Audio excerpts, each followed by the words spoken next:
ഹേ all എന്തൊക്കെയുണ്ട് വിശേഷം? ഇതാണ് തമ്പ്രൂത്. നിങ്ങൾ കഴിച്ചിരിക്കണം. സ്വീറ്റ്സ് ഒക്കെ ഇഷ്ടപ്പെടുന്നവർക്ക് എന്തായാലും ഇഷ്ടം. പണ്ടിൻ്റെ ഉപ്പ, പണ്ടല്ല ഇപ്പോൾ എൻ്റെ ഉപ്പ കൊണ്ടോടിയിൽ വെച്ച് ഏറ്റവും ഇഷ്ടപ്പെട്ട സ്വീറ്റ്സ് ആണ് അത്. അതൊന്ന് റീക്രിയേറ്റ് ചെയ്യാൻ നോക്കിയതൊക്കെ ഞാനത് സംഭവം പൊളിച്ചിരിക്കും. ഇതൊരു സൗത്ത് ഇന്ത്യൻ ട്രഡീഷണൽ സ്വീറ്റ്സ് ആണ്. ഉപ്പാക്കും നല്ല സോഫ്റ്റും പുറപ്പാക്കും നല്ല ക്രച്ച് ടൈപ്പ് ഉണ്ട്. തമ്പ്രൂത് കഴിച്ചവർക്കറിയാം ആ സെയിം ടെക്സ്ചറും വന്നിട്ടുണ്ട്. നമ്മളെ കേരളത്തിലെ ഒരു യൂട്യൂബ് ചാനലിലും ഈ റെസിപ്പി ഞാൻ കണ്ടിട്ടില്ല. അപ്പോൾ ആ റെസിപ്പി നമ്മൾ തന്നെ ആയിക്കോട്ടെ, തുടങ്ങല്ലേ?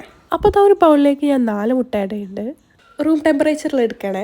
അതൊന്ന് ജസ്റ്റ് ബീറ്റ് ചെയ്ത് അതിലേക്ക് ഏലക്ക പഞ്ചസാര പൊടിച്ചത് ചേർക്കുക. അതൊന്ന് മിക്സ് ആയി കഴിഞ്ഞാൽ വറുത്ത് വെച്ച റവ ആഡ് ചെയ്തിട്ട് നന്നായിട്ട് മിക്സ് ആക്കാം. ഇതിനൊക്കെ മെഷർമെന്റ്സ് ഞാൻ ഡിസ്ക്രിപ്ഷനിൽ ആഡ് ചെയ്യാം കേട്ടോ. നിങ്ങൾ ബീറ്ററിന് യൂസ് ചെയ്യുന്നില്ല, സ്പൂൺ വെച്ചൊന്ന് മിക്സ് ചെയ്തെടുത്താലും മതി. ശേഷം 2 table spoon condensed milk add ചെയ്യുന്നുണ്ട്.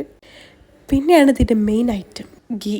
ആ ഒരു ഐറ്റമാണ് ഇതിൻ്റെ മൊത്തത്തിലൊരു ഫ്ലേവർ ആയിരിക്കും. അപ്പോൾ അതൊരിക്കലും സ്കിപ്പ് ചെയ്യരുത് കേട്ടോ. ഇതിന് പകരം ബട്ടർ യൂസ് ചെയ്യാം, പക്ഷേ നെയ്യ് ഞാൻ പ്രിഫർ ചെയ്യും. അപ്പോഴോ ടേസ്റ്റ്. അങ്ങനെ മൊത്തം മിക്സ് ആക്കിയതിന് ശേഷം ഞാൻ ഒന്ന് ചൂടാക്കാൻ വേണ്ടി വെക്കുന്നുണ്ട്. ഇതിലേക്ക് ഞാൻ കാഷ്യൂസ് ഒന്ന് റോസ്റ്റ് ചെയ്ത് ആഡ് ചെയ്യുന്നുണ്ട്. ഇടയ്ക്ക് കടിക്കുമ്പോൾ ഒരു രസമാണ്. ഇതാണ് ഇപ്പോൾ ഇതിൻ്റെ കൺസിസ്റ്റൻസി.